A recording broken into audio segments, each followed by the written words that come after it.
if there's one group of people in this industry that like to take themselves rather seriously, it's film critics. Give them a typewriter and even Bambi can end up being described as a moving, if anthropomorphic, metaphor for a world in ecological crisis. They will then, of course, urge us to see it. Well, Dallas journalist John Bloom might be accused by some of being an intellectual, but no such accusation can be levelled at Joe Bob Briggs, Bloom's fictional alter ego. Joe Bob is a redneck. He hails from a trailer park in Grapevine, Texas, and his latest book, Joe Bob Goes to the Drive-In, has just been published in Britain. Well, being the kind of brainy programme we are here at the Media Show, we recognise a great critic when we see one, and so we asked Joe Bob Briggs to review a few of the films currently showing in London for us.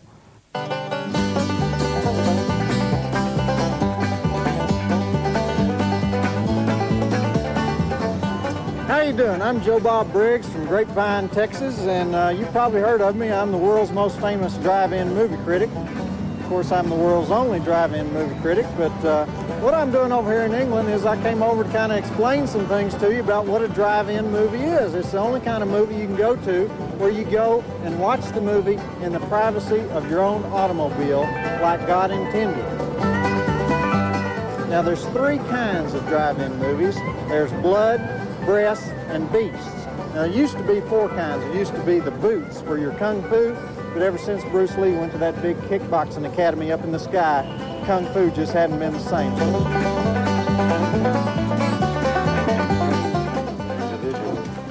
About the reticular activation. All right.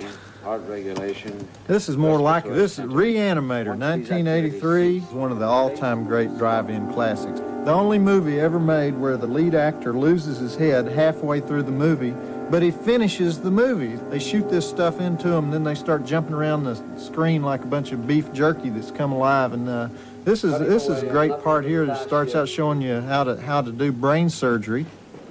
To get your fingers in. And then grasping firmly with both hands, you pull the skin forward over the head. It's very much like peeling a large orange. What I'm going to do is I'm going to go watch some British movies and some movies that are shown in London. I'm going to compare them to drive-in movies from the United States. So that's the plan, and that's what we're going to do. Cet argent est en pièces d'or bien cachées. Dans 2 ans, avec mes économies, ça me fera au moins 50 000 francs. Qu'est-ce que tu en penses? Ça te ferait plaisir de revenir habiter au Romarin? Moi, j'habiterai ma petite maison de Massacan. Toi, avec Baptistine, vous auriez l'œil sur les œillets. You know, that whole dang movie was about a goat farm. If I'd wanted to see a goat farm, I'd stayed home, watched it out the back window of my trailer house. No. We are not talking about concerts. We are talking about your boy and his gift, which I am here to develop. I cannot bear this attitude of everything for sale. A boy's talent. This street. Let's make money. Cash, quick. Oh, forgive me, but I have very strong feelings on this subject.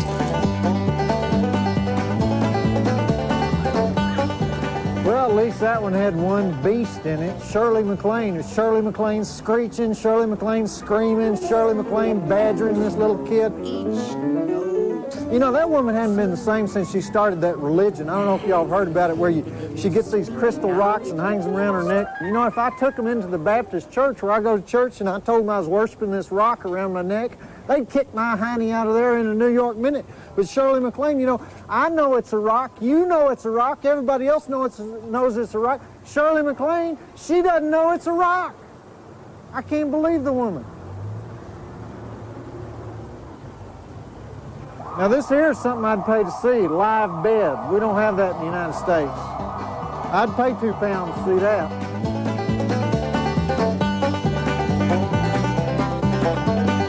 Well, they wanted to kick me out of that one. I almost got kicked out because they said I had to have a reservation. I told them I wasn't booking an airplane. I was trying to go to the movie.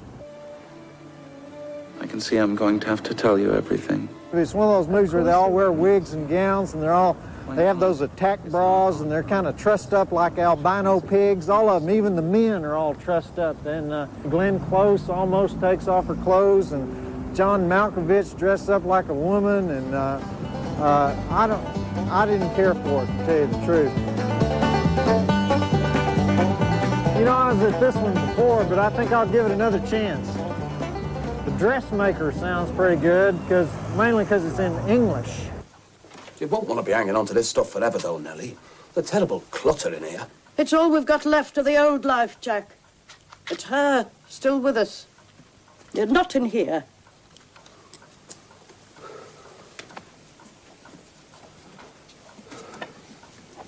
All the same.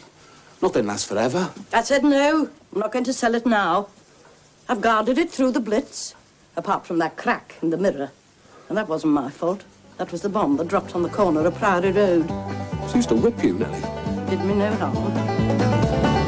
Well, no blood, no breasts, no beasts, no kung fu, no motor vehicle chases. Joan Plowright was kind of scary.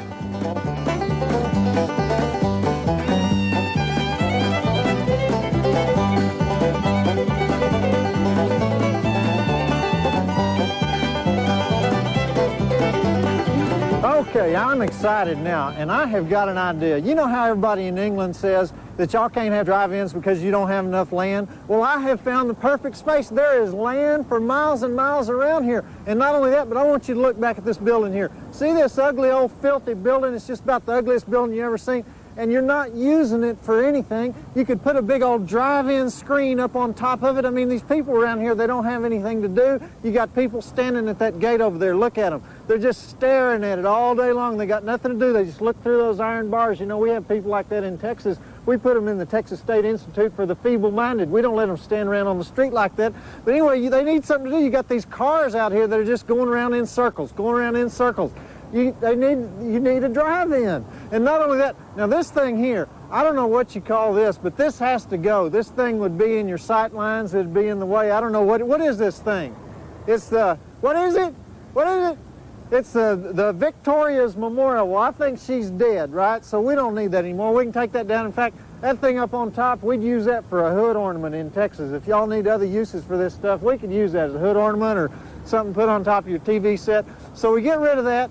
And then I think, you know, pretty much level all the rest of the stuff around here, grade it for cars, and you got you a drive-in. I mean, I'm not kidding. Look at this building.